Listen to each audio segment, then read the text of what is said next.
En esta práctica vamos a representar una parábola, es decir, una ecuación cuadrática o de segundo grado.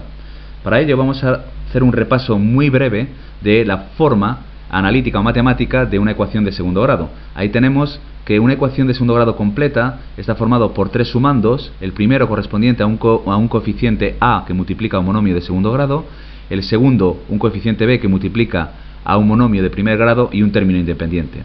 Si falta este término o los dos, estaríamos ante una ecuación de segundo grado incompleta.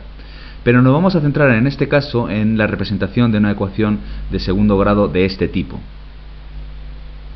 Para ello, lo primero que vamos a hacer es, como siempre en la representación de funciones, es importar el fondo correspondiente al plano cartesiano.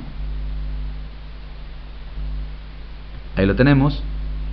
Y lo vamos a editar incluyendo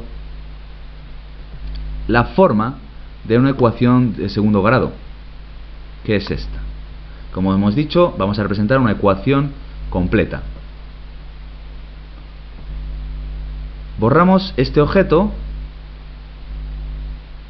e importamos el correspondiente al lápiz, puesto que vamos a dibujar. No es tampoco imprescindible, pero es interesante cambiar el objeto. Con dos pequeñas modificaciones, como siempre. Le hacemos un poco más pequeño y le cambiamos el centro de gravedad, que por defecto aparece en el centro de gravedad del mismo. Cambiamos el centro del disfraz. Bien, a continuación vamos a programar el objeto. Como siempre, bandera verde, y situamos el lápiz en la parte izquierda del plano cartesiano, es decir, en menos 240, 0. Y mediante sensores vamos a ir pidiendo al usuario el valor de los coeficientes a, b y c.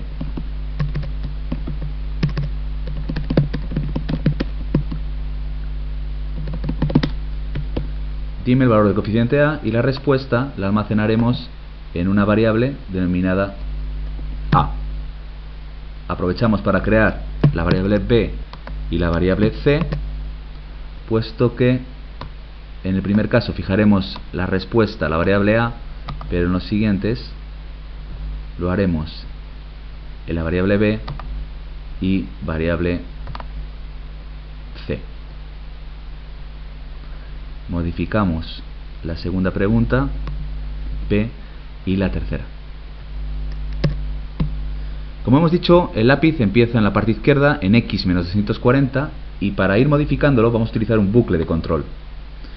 Vamos a utilizar el de repetir hasta que. Hasta que se cumpla una condición, se va a ir ejecutando este bucle. Para ello necesitamos establecer esa condición. Vamos a decir que la posición en x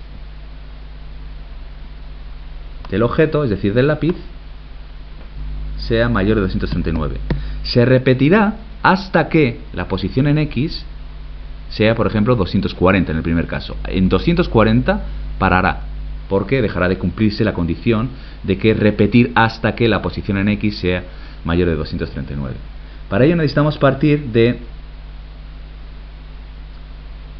que cada vez que se ejecute cambie el valor de x. En el primer momento, cuando ejecutemos el programa, será menos 240, menos 239, menos 238, así sucesivamente hasta que la x valga 239 o 40.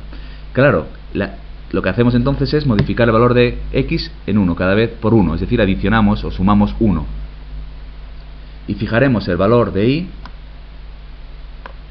a lo que vale y en este caso. Es decir, la x está cambiando y por tanto el valor de y, que es función de x, cambia. Para ello necesitamos utilizar unos operadores. Vemos que son tres sumandos correspondientes a los tres términos a, b y c, y necesitamos en este caso las variables a, b y c.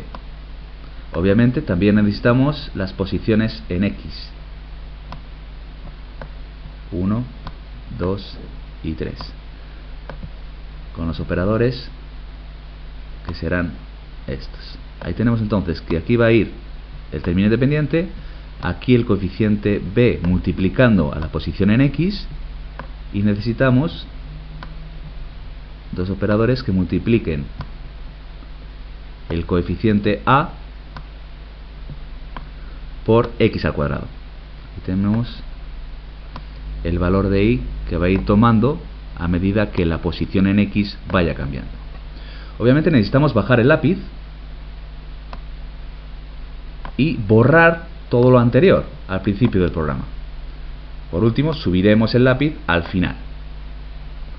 Vamos a ejecutar y nos pide el coeficiente de a, es decir, vamos a poner 1, coeficiente de b, menos 5 y 10 como término independiente. Y ahí vemos cómo va representando la función cuadrática, es decir, una parábola, hasta que se cumple una condición, es decir, cuando x es igual a 239.